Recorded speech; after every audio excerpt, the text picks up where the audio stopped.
Shalom. Salam kasih karunia di dalam Kristus Tuhan kita. Selamat datang di channel Teologi Awam, belajar firman Tuhan tanpa sekat denominasi.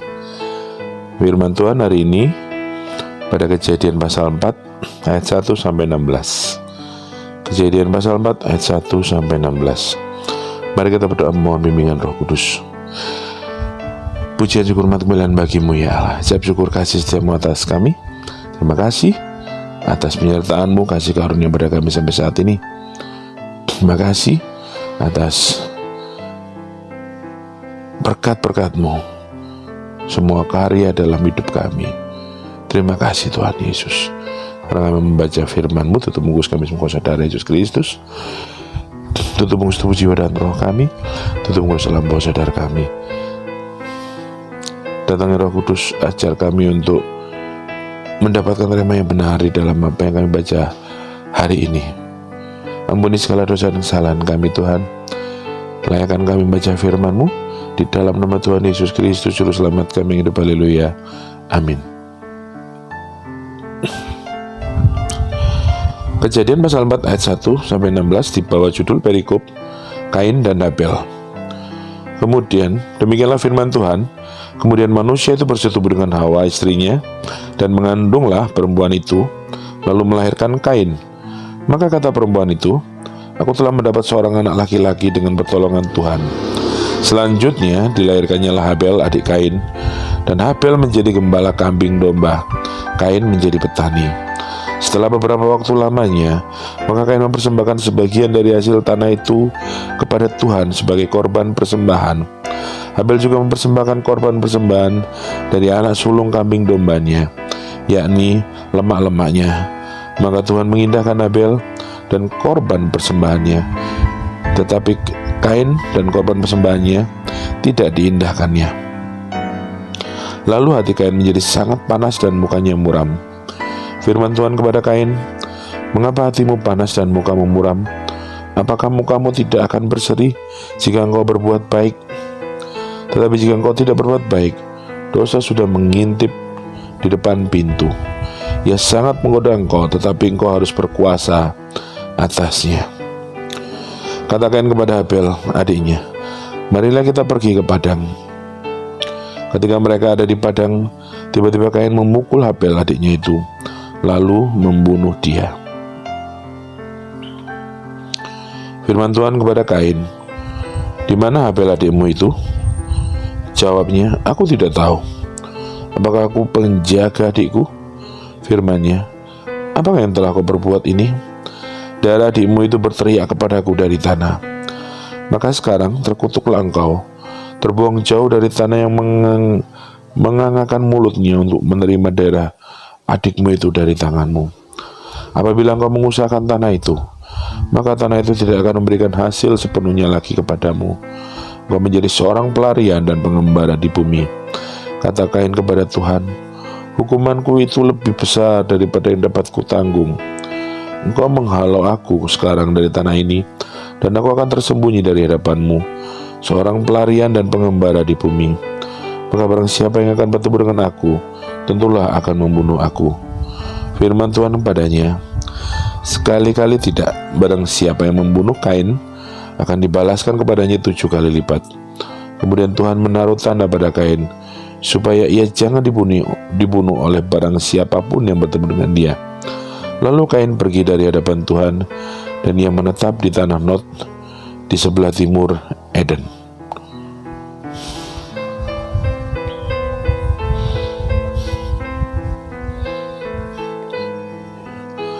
Demikianlah firman Tuhan. Sekarang kita ke renungan harian.net Sabtu 5 November 2022. Mengkhawatirkan hukuman. Kata Kain kepada Tuhan, hukumanku itu lebih besar daripada yang dapat kutanggung. Ayat 13. Mengetahui persembahan Habel diindahkan Tuhan, sedangkan persembahannya sendiri tidak. Hati Kain menjadi panas.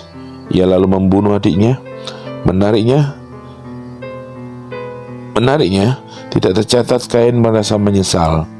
Ketika Tuhan bertanya, di mana Habel adikmu itu? Ia berpura-pura tidak tahu. bahkan sampai Tuhan mengungkap kejahatannya. Dari mulutnya tidak terucap permohonan akan pengampunan. Permohonan Kain hanya satu, yakni supaya Tuhan meringankan hukumannya. Ketika baru melakukan dosa, kecenderungan sebagian besar orang bukan merasa bersalah, melainkan khawatir besarnya hukuman yang ditanggungkan kepadanya. Misalnya ketika seorang pengendara motor menyerempet pengendara lain sampai jatuh terguling-guling di aspal. Yang dipikirannya bukan keselamatan si pengendara, melainkan berapa ongkos ganti rugi yang harus dikeluarkannya. Rasa khawatir terhadap hukuman dapat memunculkan dosa-dosa baru. Pada Kain, dari tindakan pembunuhan muncul kebohongan. Ketika Tuhan bertanya di mana adiknya berada, Kain menjawab, "Aku tidak tahu." Selanjutnya muncul upaya penyelamatan diri sendiri. Begitu palu hukuman Tuhan terketuk, berkatalah Kain, "Hukumanku itu lebih besar daripada yang dapat kutanggung." Sampai di sini tidak juga Kain menyadari betapa besar kesalahan ia lakukan dan betapa hati Tuhan tersakiti. Menerima konsekuensi dari sebuah kesalahan memang tidak enak. Mari belajar bertanggung jawab. Jangan karena mengkhawatirkan besarnya hukuman, kita menjadi pribadi egois dan hanya memikirkan penyelamatan diri sendiri. Andai kata kita melakukan kesalahan, mari memohon pengampunan kepada Tuhan. Selanjutnya, kita juga harus meminta maaf kepada orang yang kita rugikan.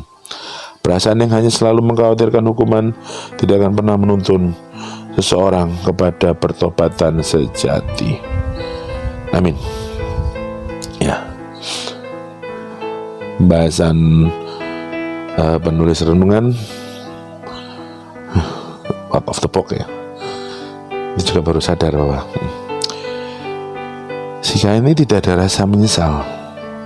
Justru yang dibahas adalah bagaimana dia merasa hukumannya berat, bagaimana dia meminta hukumannya diskon, dalam artian ya tidak apa-apa dibuang, tapi ini kalau ada yang bunuh aku gimana ya, istilahnya minta diskon. Artinya dia tidak menyesal sama sekali. Terlalu lama, meskipun ini cuma satu pasal ya, terlalu lama si Kain ini iri dengan Habel. Si Kain ini iri bahwa persembahan diterima oleh Allah. Persembahannya kalau di dalam asap itu lurus, sedangkan persembahan dia asapnya belok, bahkan entah kemana, beda. Padahal yang dipersembahkan adalah sama-sama hasil dari apa yang mereka kerjakan. Tapi mungkin Habel mempersembahkan yang terbaik daripada apa yang ada di dalam penghasilannya, seperti lemak-lemak domba. Lemak-lemak domba itu kalau kita itu sangat disenangi. Istilahnya ya, karena saya nggak suka lemak ya, jadi saya nggak tahu bagaimana orang suka lemak dari kambing domba. Tetapi itu adalah persembahan yang harum di hadapan Tuhan, memberikan yang terbaik, memberikan terbaik untuk Tuhan.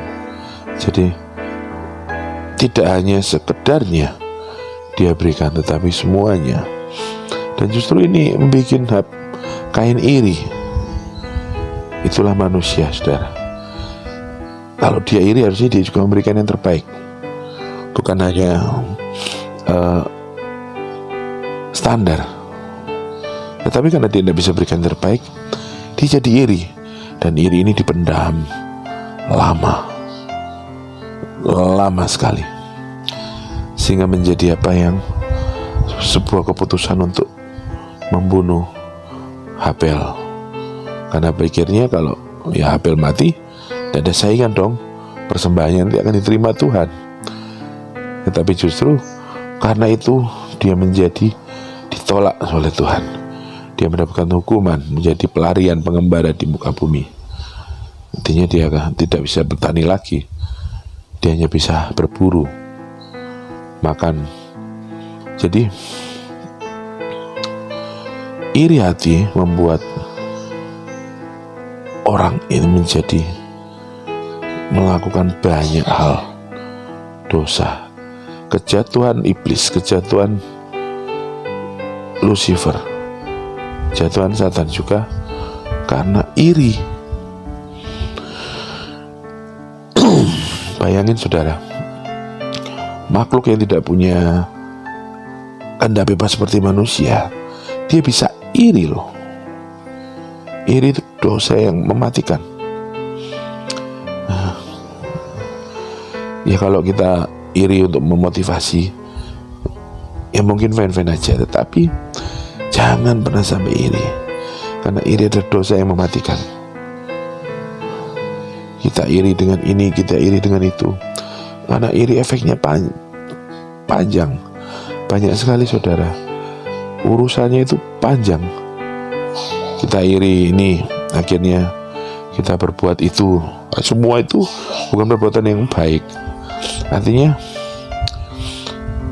satu, paling tidak kita sudah rasa-rasan kalau iri, ya toh. Atau kalau iri paling tidak kita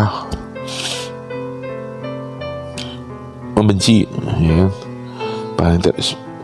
Paling tidak kita sudah melakukan beberapa dosa hanya karena iri. Padahal iri sendiri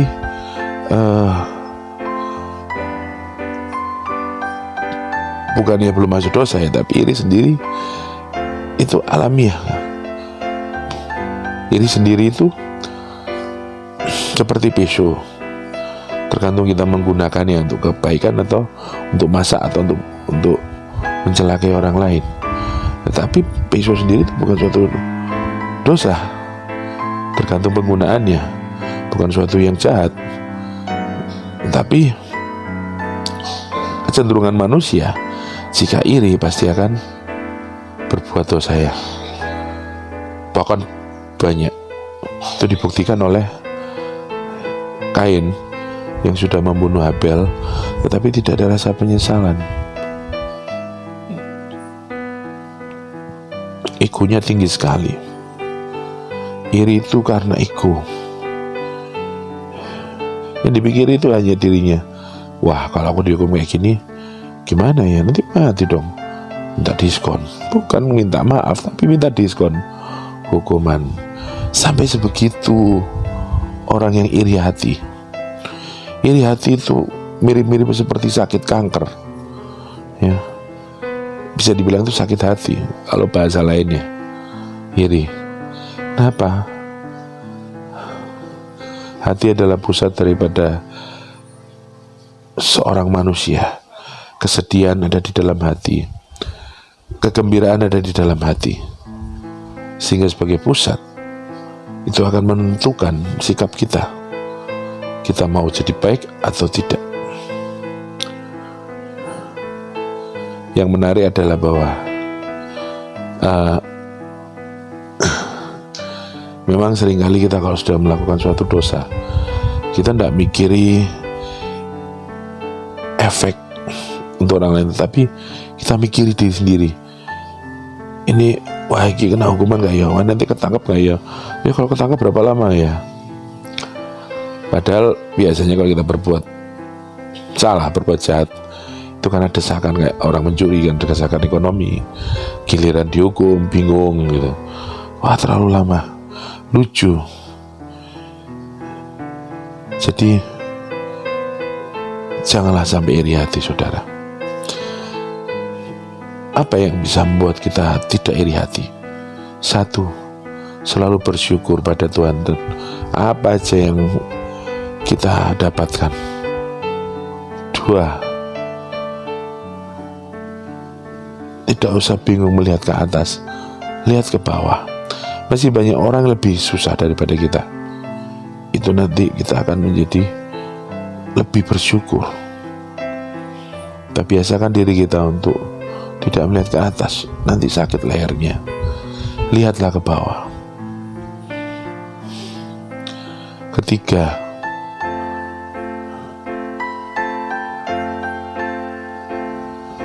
terima apa adanya yang kita ada saat ini. Terima apa adanya apa yang Tuhan sudah berikan. Terima apa adanya apa yang Tuhan sudah, apa itu namanya ya, yang sudah rencanakan untuk kita. Keberhasilan itu seringkali tidak korelasi dengan kekayaan ya saudara. Berkecukupan juga tidak berkorelasi dengan kekayaan. Tetapi yang namanya keberhasilan itu kita bisa berhasil membentuk rumah tangga yang baik, yang takut akan Tuhan ya. Urusan yang lain itu kan urusan kita, itu urusan Tuhan. Bila kita bisa menerima apa yang menjadi bagian kita, yang sudah Tuhan anugerahkan, kita nggak akan tolak-tolak, bingung, ribut, cari tambahan penghasilan segala macam. Cuman perasaan seperti itu sangat bertentangan dengan ajaran pendidikan manusia, bertentangan dengan ajaran pendidikan modern yang kita terima di sekolah. Kita harus tetap stay positif, kita harus tetap bekerja keras banting tulang untuk mendapatkan penghasilan. Itu sebabnya banyak orang akan kena iri hati jika nuruti seperti itu. Mungkin alasannya untuk sebagai motivasi, ya bisa jadi. Tapi larinya ke iri-iri juga, menimbulkan dosa-dosa yang lain. Jadi di sini kita mengingat bahwa jika kita melakukan dosa, jika kita merasa iri, langsung minta ampun. Ingat permintaan ampun, bukan kita ribut pikirin hukuman. Minta ampun. Karena apa? Kalau kita ribut pikirin hukuman berarti kita tidak mau kembali, ya kan? Kalau kita minta ampun, kita mau kembali. Ya, jangan sampai seperti Kain, dia tidak mau kembali pada Tuhan. Dia cuma mikiri, ya sudahlah, membambung lah di muka bumi ini. Karena itu saudara, belajar untuk menerima apa yang sudah Tuhan karuniakan pada kita masing-masing. Ya, lupakan semua apa yang diajarkan dunia. Ya memang apa yang kita alami saat ini adalah hasil dari apa yang kita lakukan, akumulasi dari apa yang kita lakukan. Tetapi jika kita bisa menerima diri kita bisa menerima kondisi kita minta ampun pada Tuhan, kita berjalan pada Tuhan. Biarkan Tuhan setting kehidupan kita, semua akan baik-baik saja. Meskipun tidak mudah, ya, tidak ada yang mudah di dunia ini. Tetapi yang pasti kita tahu dan kita punya Tuhan Allah Yahweh yang adalah penolong kita. Ya, dalam ketidakpastian yang dicari orang adalah penolong. Apalagi karena itu, jika kita sudah mempunyai penolong yang benar, kita sudah mempunyai penolong yang luar biasa, apa yang menjadi kekhawatiran kita lagi? Biarlah firman Tuhan dimeteraikan di dalam hati dan pikiran kita. Terpujilah Tuhan. Haleluya. Mari kita berdoa. Pujian syukur hormat kemuliaan bagi-Mu ya Allah. Ucap syukur kasih setiamu atas kami. Terima kasih firman yang boleh kami dengar, kami baca, kami renungkan. Tuhan Yesus, seringkali kami memang bebal seperti Kain yang iri hati bertahun-tahun lamanya, sehingga menjadi keras dan bahkan melakukan kesalahan pun tidak minta maaf, menjadi makin egois, menjadi tidak bisa diatur. Ampuni kami ya Tuhan. Seperti di firman-Mu di Kejadian pasal 4 ini, bahwa dosa itu menggoda, tetapi bagaimana kami bisa lolos dari godaan itu adalah apa yang harus menjadi tanggungan kami. Terima kasih Tuhan Yesus. Kami mengucap syukur. Ampuni kami dengan segala dosa. Ampuni kami jika kami jatuh dalam dosa. Ampuni kami ya Tuhan. Kami mau serahkan semuanya yang ada di dalam tangan-Mu Tuhan Yesus. Tutupus kami semua saudaramu yang kudus. Tutupus tubuh, jiwa, dan roh kami. Berkati semua apa yang kami lakukan hari ini. Berkati semua apa yang menjadi pekerjaan kami hari ini. Kami mohon berkat-berkat-Mu, kami mohon kasih karunia-Mu. Terima kasih Tuhan Yesus. Ampuni segala dosa dan kesalahan kami. Inilah kami dalam tangan-Mu, kami berserah. Di dalam nama Tuhan Yesus Kristus, Juru Selamat kami yang hidup. Haleluya. Amin. Terima kasih saudara atas waktu dan kebersamaannya. Bila firman Tuhan selalu dimeteraikan dalam hati dan pikiran kita. Sampai jumpa esok hari. Tuhan Yesus memberkati. Haleluya.